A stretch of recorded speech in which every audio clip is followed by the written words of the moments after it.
Hello दोस्तों, आज की इस कहानी का नाम है माता पिता का संस्कार। बहू, अपनी ससुराल के प्रति भी तुम्हारी कुछ जिम्मेदारियां हैं। 2 दिन नहीं होते कि बैग उठाकर मायके चल देती हूँ, और ऊपर से मेरी कमर में भी इतना दर्द रहता है। बड़ी मुश्किल से चल फिर पाती हूँ। ऐसे में मैं भी घर के काम नहीं कर पाती हूँ। माया जी ने अपनी बड़ी बहू संगीता को टोकते हुए कहा। तो संगीता बोली, हाँ तो माँ जी, आपको काम करने की क्या जरूरत है? देवरानी है ना, वो कर लेगी रसोई का काम। इतना सुनते ही माया जी की छोटी बहू मान्यवी रसोई घर से बाहर निकली और गुस्से से बोली, क्यों भाभी जी, क्या मैं इस घर की नौकरानी हूँ जो दिन भर काम करती रहूं? माया जी अपनी बड़ी बहू से बोली, लेकिन बहू मानवी, बहू की बात भी सही है। जैसे वो इस घर की बहू है, वैसे तुम भी इस घर की बहू हो। बल्कि तुम तो उससे बड़ी हो, इसीलिए तुम तो उससे पहले घर की जिम्मेदारी संभालनी चाहिए थी। लेकिन तुम हो कि हर दूसरे दिन मायके चल देती हो। तो फिर ऐसे में वो अकेली ही क्यों दिन भर चूल्हा चौका संभालती रही? माया जी ने कहा। तो संगीता बोली, अरे माँ जी, एक देवरानी काम कर लेगी तो कोई पहाड़ नहीं टूट पड़ेगा। अपनी जेठानी की इस बात सुनकर मानवी भटकते हुए बोली, ये एक दिन की बात नहीं है भाभी जी, तुम हर रोज का काम है। काम को जलन होती है। अब मेरे घर वाले बुलाएंगे तो मैं भी जरूर जाऊंगी। लेकिन संगीता बहू, घर के काम में तो तुम्हें भी साथ देना होगा। माया जी बोली। तो संगीता चिल्लाने लगी, सारा काम तो करती हूँ घर का, और क्या जान दे तू अपनी? ये सुनकर छोटी बहू मानवी बोली, तो ठीक है माँ जी, अब मैंने भी ठान लिया है कि मैं अकेले घर का कोई काम नहीं करूंगी। कहते हुए मानवी पैर पटकती हुई अपने कर्मों में ठीक है मत करूं, लेकिन मैं तो अपने मायके जा रही हूँ, कहकर संगीता घर से बाहर निकल गई। थोड़ी देर में संगीता जी के पति विजय सिंह जी घर के अंदर आए और कुर्सी पर बैठते हुए बोले, संगीता, आज तो बहुत थकावट हो गई है। क्यों, क्या राहुल आज भी दुकान पर नहीं गया? नहीं माया, वो कहाँ मानता है। उसे एक रट लगा रखी है कि दुकान पर काम करना मुझे पसंद नहीं है, इसीलिए सरकारी नौकरी के लिए पेपर देना है। अब कौन समझाए इस लड़के को कि सरकारी नौकरी इतना आसानी से नहीं मिलती। जब छोटे बेटे राहुल ने हार मानकर दुकान संभाल ली, तो उसे भी दुकान संभाल लेनी चाहिए। लेकिन वो कहाँ सुनता है। विजय सिंह जी ने कहा। तो माया जी बोली, हद हो गई है इन दोनों की तो। उधर बड़े बेटे ने दुकान पर काम ना करने की जिद ठान रखी है, तो इधर बड़ी बहू है जो घर का कोई काम करने को तैयार ही नहीं। तभी उसकी बात को काटते हुए विजय सिंह जी बोले, अच्छा माया, जाने दो इन्हें, बहुत भूख लगी है, बहू से कहो खाना लगा दे। तो माया जी खुद ही उठकर रसोई घर में जाने लगी। कमर में दर्द के कारण उनसे उठने बैठने में भी तकलीफ प्रीप हो रही थी। अरे भगवान, बहू कहाँ है? उन्हें कह दो खाना लगाने के लिए। अजी, किसी ने खाना बनाया ही कहा है। आपकी बड़ी बहू है जो हर रोज की तरह तैयार होकर मायके चली गई। बोल रही थी कि मेरी मम्मी को शॉपिंग करवा के आऊंगी। अब उसकी देखा देखी छोटी बहू ने भी काम करने से साफ मना कर दिया। ये सुनकर विजय सिंह जी ने अपनी छोटी बहू मानवी को आवाज लगाई।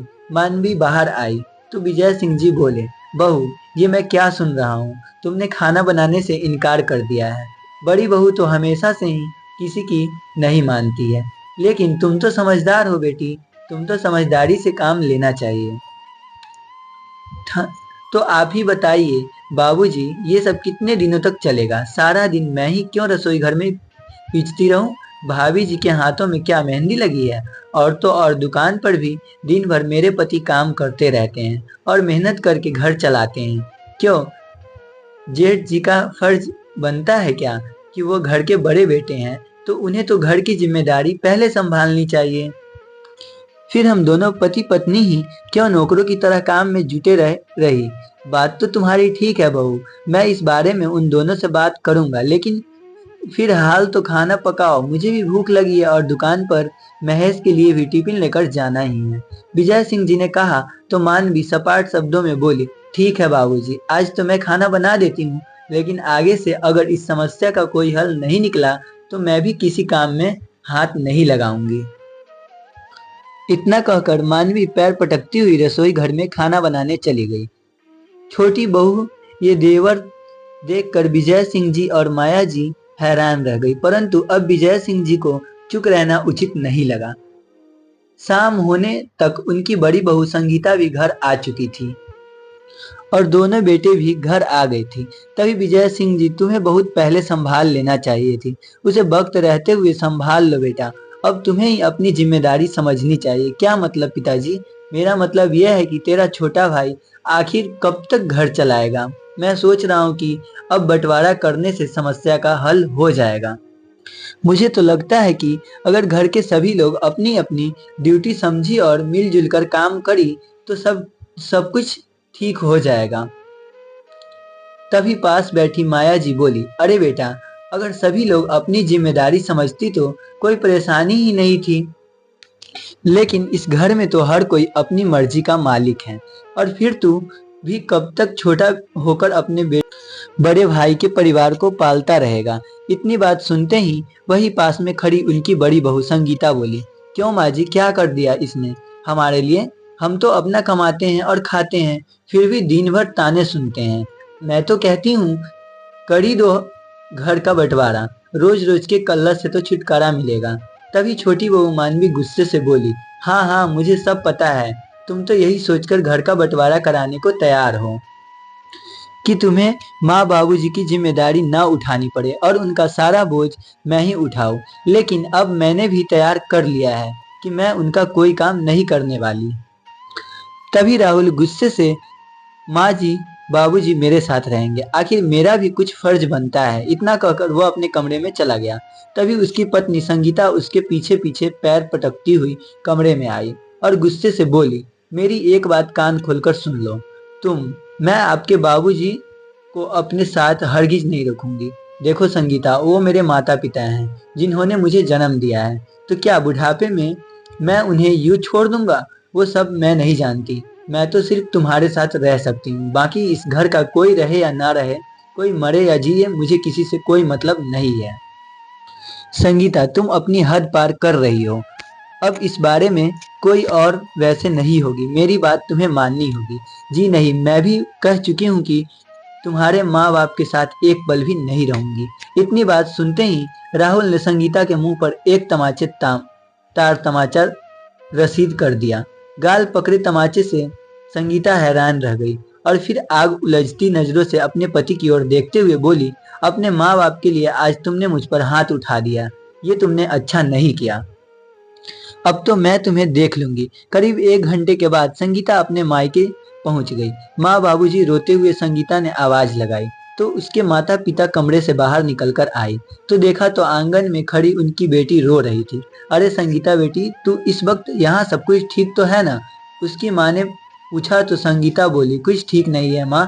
सारा दिन उस घर में काम करके मैं अपनी हड्डियां गला रही हूँ। फिर भी मेरे ससुराल वाले मुझे आए दिन बातें सुनाते रहती है। एक भी मौका नहीं छोड़ती, ताने कसते। और आपका दामाद कहता है कि अगर इस घर में रहना है तो सारा दिन सास ससुर की सेवा करनी पड़ेगी। अब आप ही बताइए, मैं दिन भर घर का काम करूं या अपने सास ससुर के पांव दबाऊं? और जब मैंने काम करने से मना तो आपके दामाद ने मेरे साथ मारपीट की और धक्के देकर मुझे घर से बाहर निकाल दिया। इतना सुनते ही संगीता के माता पिता का चेहरा गुस्से से लाल हो गया। तभी उसके माँ ने कहा, बेटी, उसकी हिम्मत तो तुमने ही बढ़ाई है जो हमेशा उनके जुल्म सहन किए। लेकिन माँ सहन नहीं करती तो और क्या करती? मैं तो यही सोचती थी कि किसी तरह मेरा घर बस जाए। लेकिन बेटी, शादी तो पहले वो लोग कहते थे कि हम अपनी बहू को बेटी की तरह रखेंगे। आज वही लोग मार पीट कर उतर आई। लेकिन बेटी, तू चिंता मत कर, बहुत दुख तकलीफ झेल लिए तो ने अब तो तू अपने माँ बाप के घर रह, उन लोगों को तो हम देख लेंगे। उधर संगीता के घर छोड़कर जाने के बाद जैसे ही घर के लोगों को पता चली तो सब परेशान हो गए। माँ बाबूजी के साथ हरगिज नहीं रहेगी। उसकी बदतमीजी माँ आज तक बर्दाश्त करता आया था, कभी उसे कुछ नहीं कहा था। लेकिन आज उसने माँ बाबूजी के बारे में जो कुछ भी कहा, मैं बर्दाश्त नहीं कर सका। ये सुनकर विजय सिंह जी बोले कि तुमने ठीक नहीं किया बेटा। अब जाओ और संगीता को मनाकर वापस घर ले आओ। नहीं बाबूजी, मैं उसे मनाने हरगिज नहीं जाऊंगा। वो यहाँ वापस आई या ना, मुझे कोई फर्क नहीं पड़ता। इतना कहकर राहुल अगले दिन वो संगीता के मायके पहुंचे तो उन्हें सामने देखकर संगीता के पिता की तैयारियां ऊपर जट गई। विजय सिंह जी ने अपने बेटे के व्यवहार के लिए हाथ जोड़कर माफी मांगी तो संगीता के पिता ऊंची आवाज में बोले, अच्छा, पहले तो हमारी बेटी पर इतने जुल्म की और अब यहाँ माफी मांगने चले आए। आपने सोच भी कैसे लिया कि हम अपनी बेटी को? विजय सिंह जी ने कहा तो संगीता की माँ बोली, उसके बारे में तो सब सोचना चाहिए था। जब आपके बेटे ने हमारी बेटी पर हाथ उठाया था, उसके मार पीट की थी। अच्छा बहन जी, संगीता ने आपको ये तो बता दिया कि राहुल ने उस पर हाथ उठाया, लेकिन ये नहीं बताया कि आखिर उसने ऐसा किया ही क्यों। कसूर तो आपकी बेटी का भी कम नहीं था। ये बात सुनकर संगीता मगरमच्छ के आंसू बहाते हुए बोली, देख लीजिए पिताजी, इतना सब कुछ हो जाने के बाद भी ये लोग मुझे ही गलत ठहरा रही है। अब तक तो इन लोगों ने मेरे साथ मारपीट की थी, अगर बस चलेगा तो मुझे जान मारने में भी पीछे नहीं हटे। देखिए भाई साहब, अब हम कुछ भी नहीं सुनना चाहते, आप चुपचाप यहाँ से वापस चले जाएं। अब तो आपसे कोर्ट में ही मुलाकात होगी। तो विजय सिंह जी हाथ जोड़ते हुए बोले, एक बार सोच लीजिए भाई साहब, बेटी की गलतियां से आंखें मूंद कर इतना बस बस भी सकते हैं। तो लाज की माँ बोली, आप लोग अपनी चिंता कीजिए, अपनी बेटी का घर तो हम फिर बसा लेंगे। और हाँ, हमारी बेटी के साथ आपने जो मारपीट की है ना, उसका बदला तो हम लेकर रहेंगे। अब चलते बनिए यहाँ से। तो अपना सासू माँ लेकर विजय सिंह जी माया जी बोली, क्या हुआ जी, बहू को अपनी बेटी का घर तो हम फिर बसा लेंगे और हमारी बेटी के साथ आपने जो मारपीट की है ना, उसका बदला तो हम लेकर रहेंगे। अब चलते बनिए यहाँ से अपना सामान लेकर। विजय सिंह जी माया जी बोली, क्या हुआ जी, बहू को अपने साथ लेकर नहीं आए? क्या नहीं माया, उन्होंने तो साफ मना कर दिया। मैंने तो उनके आगे हाथ भी जोड़े थे और माफी भी मांगी, लेकिन ना तो संगीता वापस आने को तैयार है और ना ही उनके माँ बाप उसे भेजने को तैयार हैं। अब तो कोर्ट केस करने की धमकी दे रही है। क्या कोर्ट केस इतनी बड़ी बात तो भी नहीं?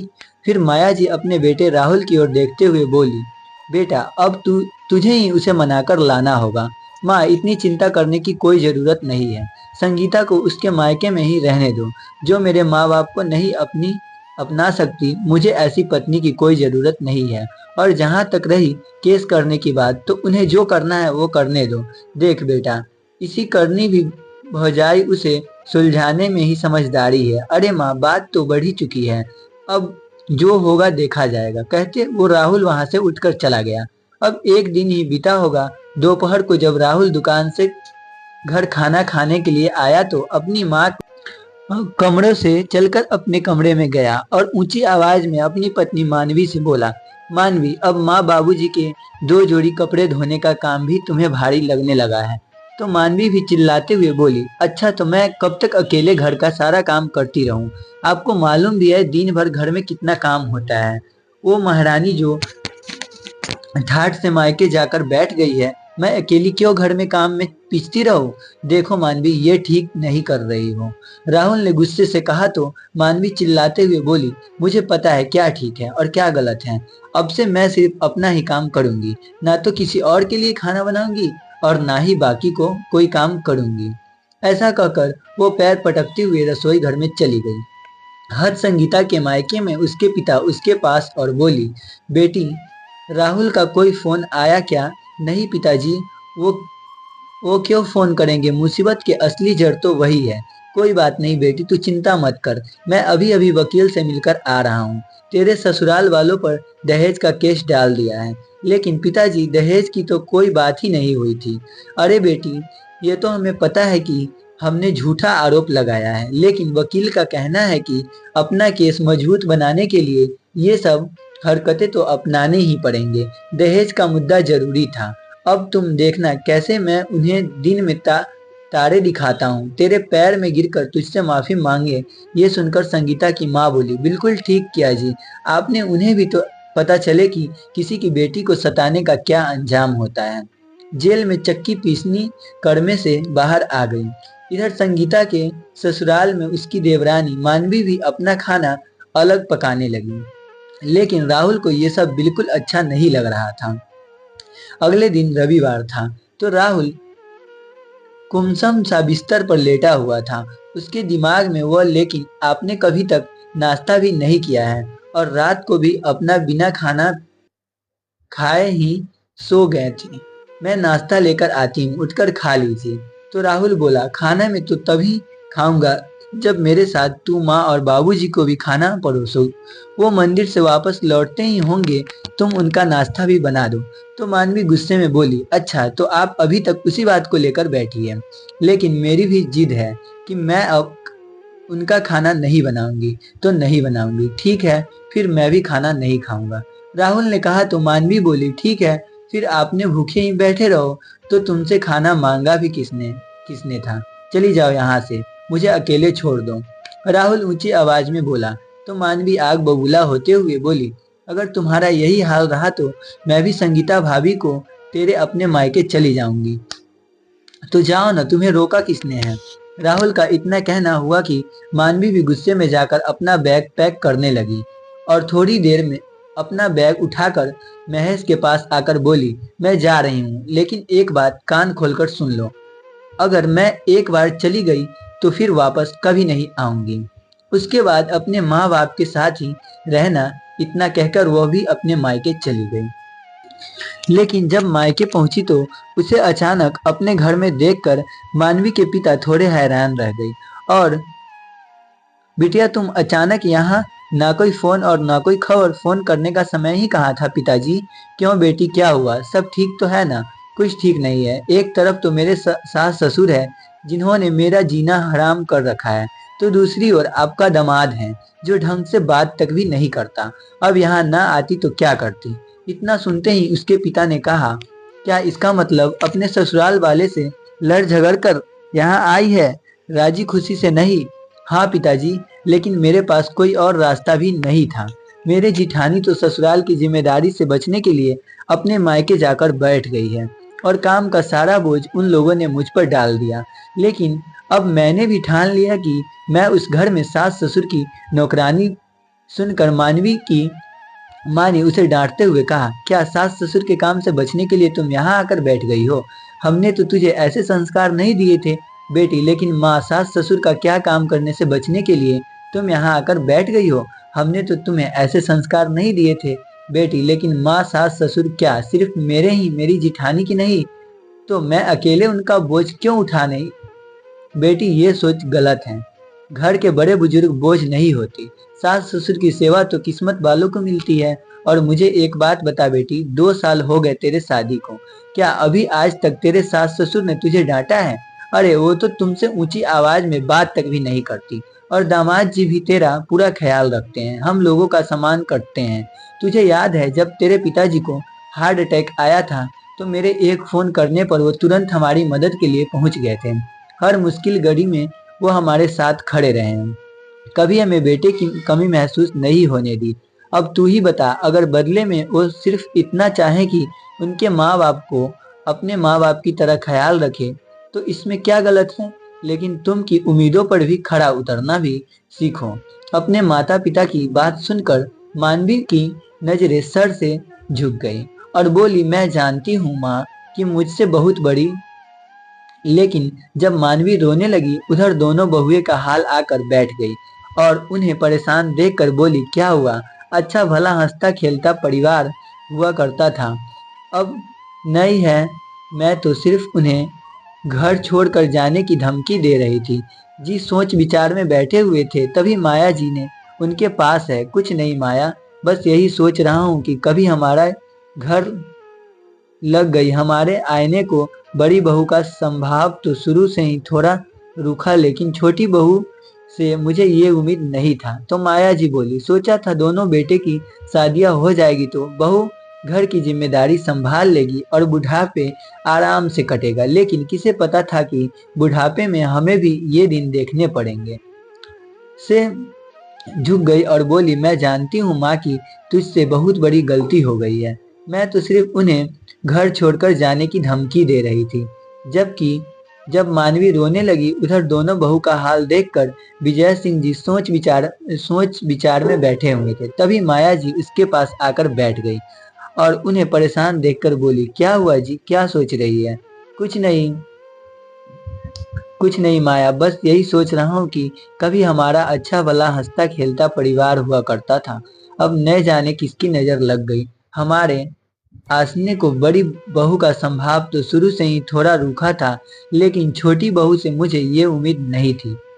तो माया जी बोली, सोचा था दोनों बेटे की शादियां हो जाएगी तो बहू घर की जिम्मेदारियां संभाल लेगी और बुढ़ापे आराम से कटेगा, लेकिन किसे पता था कि बुढ़ापे में हमें भी ये दिन देखने पड़ेगी। अभी ये बात चल रही ही थी कि दरवाजे पर बैल बजी। विजय सिंह जी ने दरवाजा खोला तो सामने छोटी बहू में उसे उल्टे पांव वापस ले आया। अरे नहीं भाई साहब, आप क्यों माफी मांगते हैं? बच्चे हैं, गलती हो ही जाती है। हमारी बेटी घर वापस आ गई। हमारे इतना ही बहुत बहुत है। थोड़ी देर हाल चाल बांट कर मानवी के पिता मानवी को ससुराल छोड़कर अपने घर, मानवी अपने पिता के साथ खड़ी थी। अंदर आते ही उसने अपने सास ससुर की पैर पैर छुई। तभी मानवी के पिता बोली, अपनी बेटी के तरफ से मैं आपसे माफी चाहता हूँ। जैसे ही हमें पता चला कि वो ससुराल से झगड़ा करके अपने मायके के लिए आई तो मैं उसे उल्टे पांव वापस लेकर आया। अरे नहीं भाई साहब, आप क्यों माफी मांगते हैं? बच्चे हैं, गलती हो ही जाती है। हमारी बेटी घर वापस आ गई। हमारे लिए इतना ही बहुत है। थोड़ी देर हाल चाल बांट कर मानवी के पिता मानवी को ससुराल छोड़कर अपने घर वापस चले गए। छोटी बहू के आ जाने के बाद विजय सिंह जी और माया जी ने भी राहत की सांस ली। शाम को जब राहुल घर वापस लौटा तो पत्नी से बात किए बिना उसे नजरअंदाजा करके अपने कमरे में चला गया। सुनिए, मुझे अपनी गलती का एहसास हो गया है। मेरी माँ पिताजी ने मुझे सब समझा दिया है। मैं वादा करती हूँ कि आगे से माँ बाबूजी की सेवा मैं कभी कमी नहीं आने दूंगी। अपने माता पिता की तरह उनकी सेवा करूंगी। मानवी ने कहा तो राहुल बोला, मानवी, क्या हमारा प्यार इतना कमजोर था कि छोटी सी मुसीबत आने पर तुम अपना बैग उठाकर मायके चली गई? तो मानवी रोते हुए वो बोली, सच कहूँ तो मैं घर छोड़कर जाना नहीं चाहती थी। अगर आपने मुझे एक बार भी रोक उठा तो मैं उसकी उसी शाम रुक जाती। आपको बिना जीने की कल्पना मैं भी नहीं कर सकती। वादा करती हूँ आगे से ऐसी गलती कभी नहीं करूंगी। मानवी की बात सुनकर राहुल ने उसे गले लगा लिया। अभी 2 दिन भी ठीक से नहीं बीते थे कि उनके घर पर पुलिस की गाड़ी आकर रुकी। पुलिस वालों को अपने घर खड़ा देखकर विजय सिंह जी की आंखें फटी की फटी रह गई।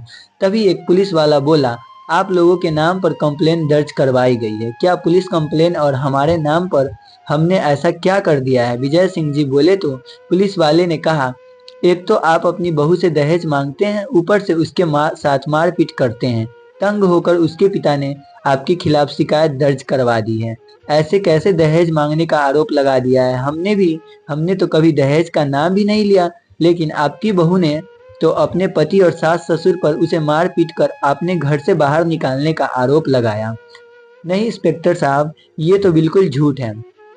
उस पर हाथ उठाना तो दूर, हमने तो उसे उंगली तक भी नहीं लगाई। पति पत्नी में आपस में छोटी मोटी बहस हो गई थी, जिससे नाराज होकर वह अपने मायके चली गई। मैं तो उसे मनाना भी गया था, उन लोगों के आगे हाथ भी जोड़े थे, लेकिन फिर भी वो लोग नहीं माने। तो इंस्पेक्टर साहब बोले, बेहतर होगा कि आप उन लोगों के साथ समझौता कर लें। अगर केस कोर्ट में चला गया तो पूरा परिवार लपेट में आ जाएगा। आपके पास 24 घंटे का समय है, या तो आप लोग आपस में मामला सुलझा कर कल थाने में हाजिर लगा देना, नहीं तो हम आपके घर आकर आपको लेकर जाएंगे। इंस्पेक्टर की बात सुनकर विजय सिंह जी और माया जी का कलेजा कांप उठा। ठीक है इंस्पेक्टर साहब, मैं उनसे बात करता हूँ। हाथ जोड़ते हुए विजय सिंह जी बोले और गुमसुम से आंगन में रखी चारपाई पर आकर बैठ गए। शाम के समय जब उनके दोनों बेटी घर वापस लौटी तो विजय सिंह जी ने उन्हें सारी बात बताई। दहेज के आरोप के बारे में सुनकर राहुल गुस्से में आग बबूले होते हुए बोला, उसकी हिम्मत कैसे हुई हम पर इतना घटिया इल्जाम लगाने की? तो उसके छोटे भाई राहुल ने कहा, नरेश भैया, गुस्से से कोई बात नहीं बनती। फोन करके आराम से उनके साथ बात करो, समस्या का हल जरूर निकलेगा। तो दोस्तों, आज की ये कहानी आपको कैसी लगी कमेंट बॉक्स में जरूर बताना। चैनल पे नया तो चैनल को सब्सक्राइब करके वीडियो को लाइक करें। मिलते हैं नेक्स्ट वीडियो में, तब तक के लिए धन्यवाद।